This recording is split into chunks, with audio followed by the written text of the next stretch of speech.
আসসালামু আলাইকুম ভিউয়ার্স, স্বাগতম জানাই আপনাদেরকে ডাব্লিউ ইলেকট্রিক নলেজ ইউটিউব চ্যানেলে। ভিউয়ার্স, আপনারা দেখতে পাচ্ছেন এখানে আমাদের 5 পিন সকেটে আমরা যখন টেস্টারটি ধরছি তো আমাদের টেস্টারটি জ্বলছে। এখানে টেস্টারটি জ্বলছে তার কারণ হচ্ছে আমাদের এখানে লাইন চলে আসছে। ভিউয়ার্স, আমাদের এই আর্থিং পিনের লাইনটি কোথা থেকে আসছে এর একটি বড় সমস্যা। যেহেতু আমাদের রাইট সাইডে আমাদের সকেটের রাইট সাইডে আমাদের লাইন আসবে, তাছাড়া আমাদের এখানে আর কোথাও লাইন আসবে না। কিন্তু এক্ষেত্রে আমাদের দেখা যাচ্ছে যে আমাদের আর্থিং পিনেও লাইন আসছে।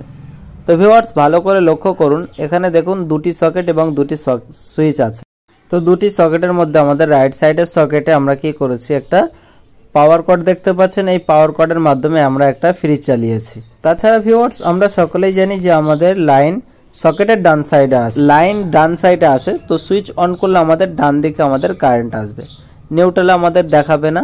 কিন্তু আর্থিংয়ে যেটা দেখাচ্ছে এটা কোথা থেকে আসছে এই লাইনটি। তো ভিউয়ার্স, আমাদের যে পাওয়ার কর্ডটি এখানে দেওয়া আছে যে ফ্রিজের, তো এই ফ্রিজের আমি ব্যাক সাইডে চলে আসলাম। দেখুন, ব্যাক সাইডে এসে আমি আপনাদেরকে টেস্টার ধরছি। দেখেন এখানে টেস্টারটি জ্বলছে। ভিউয়ার্স, এই টেস্টারটি কেন জ্বলছে? তো আমাদের ফ্রিজটি যেহেতু বডি হয়ে আছে, ফ্রিজের বডিতে একটা অনাকাঙ্ক্ষিত কারেন্ট যেটি আছে, তো সেই কারেন্টটি কি হয়, আমাদের গ্রাউন্ডে চলে যায়। তো আমরা যেটাকে বলি বডি আর্থিং। তো বডি আর্থিং করা থাকলে যে অনাকাঙ্ক্ষিত কারেন্টটা আমাদের সেই বডি আর্থিংয়ের মাধ্যমে গ্রাউন্ডে চলে যায়। তো ভিউয়ার্স, এখানে আমাদের যে সকেটের মাধ্যমে আমরা ফ্রিজটা চালাচ্ছি সেই সকেটে আসতে পারে, কিন্তু আমাদের অন্য যে সকেটটা আছে এই সকেটে আমাদের লাইনটি কেন আসছে?